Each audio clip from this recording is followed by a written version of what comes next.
Hoy, sino napaiyak kay Nicole? Te, okay lang yan, te. Dead ma sa kanila. Break na kami. Ano, bakit nangyari?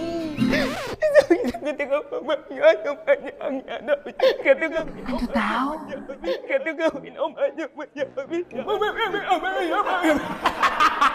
Boys, respeto naman, oh! Umiiyak na kayong tao.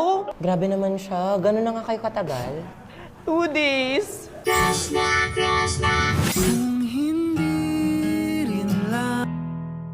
Naalala mo pa ba yung first heartbreak mo ng high school? Yung nakita mong may iba si crush, yung binasted ka, o wala kang kasayaw nung prom? Siyempre, hindi kasi single ka.